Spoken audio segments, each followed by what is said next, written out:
Throughout the ages, actors, comedians, authors, and otherwise generally goofy people have taught us how to laugh at ourselves, to laugh at each other, and even to laugh at the painful and difficult events in our lives.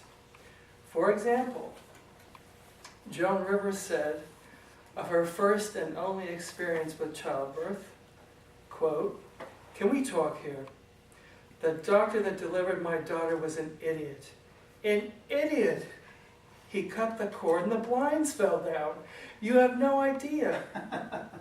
Thank you for the pity. I love pity laughs. What you did right now by laughing is 3 things you probably didn't know.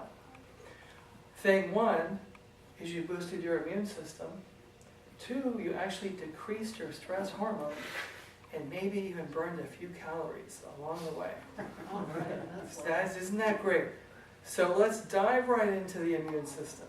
Have any of you heard of natural killer cells? Anyone know what they are? Anyone want to say what they are? They're actually white blood cells that help fight infection in the body. And they're usually associated with killing cancer cells.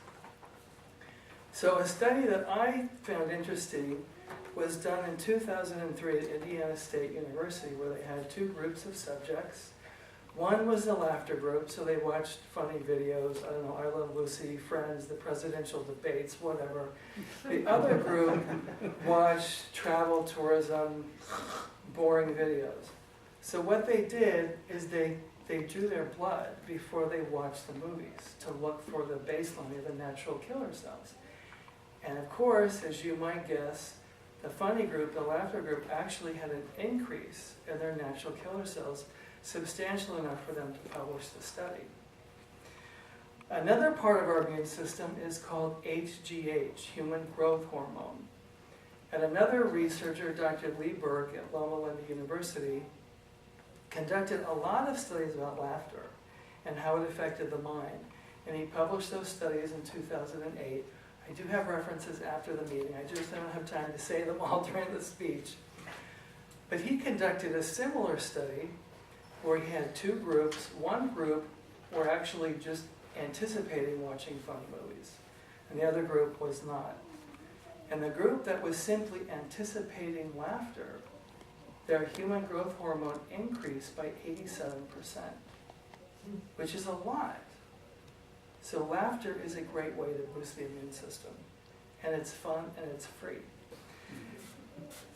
The same researcher, Dr. Lee Burke, in his study also looked at decreasing stress hormones, one of which is adrenaline, epinephrine, right? It's the fight or flight when your heart's pounding and the tiger's chasing you, or whoever wants to eat you alive, your boss or your ex or whoever. So that's when the heart rate is pounding and you're stressed. So what he found is the laughter group's adrenaline actually decreased by 70%. Just in the anticipation of laughter. They hadn't even gotten to the laughter yet. So that's a huge decrease in adrenaline. Another stress hormone he looked at in this set of studies was cortisol. How many of you have heard of cortisol?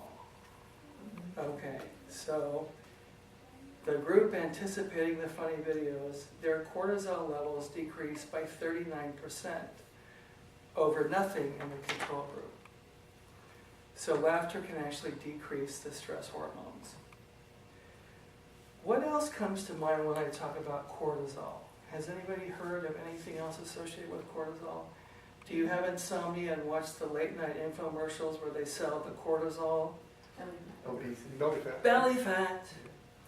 The higher the cortisol is, the higher the stress is, they say, the more belly fat you have. Which is a perfect segue into the last part of my speech, how laughter can actually help you burn a few calories. A few. We wish it were more.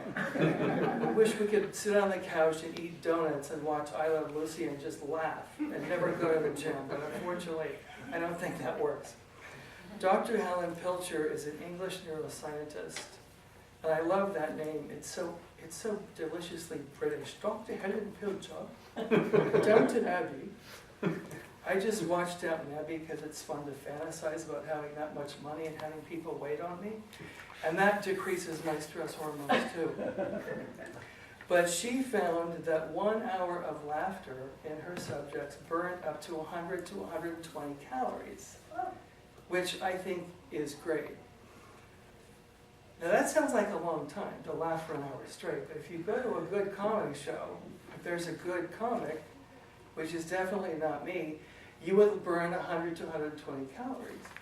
In fact, I have a friend that called me on Sunday. He lives in Florida and he used to be in Toastmasters.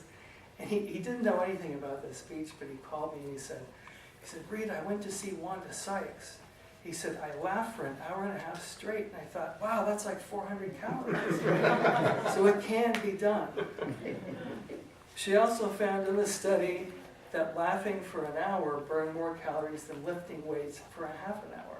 But she's not telling people don't lift weights, but she also found that it increased the heart rate by up to 20%. So there's just a plethora of healthy benefits to our minds and bodies from laughing. It can stabilize blood sugar, it can have the endorphins go popping. But tonight I've talked about 3, how laughter can boost our immune system, decrease stress hormones, and maybe burn a few calories. So I leave you with a quote from the late, great Joan Rivers, who was interviewed in the mid-'80s. I read it in a magazine. And somebody asked her, do you do drugs? She said, no, I don't do drugs. I don't need drugs. Laughter is much better medicine. Mr. Toastmaster.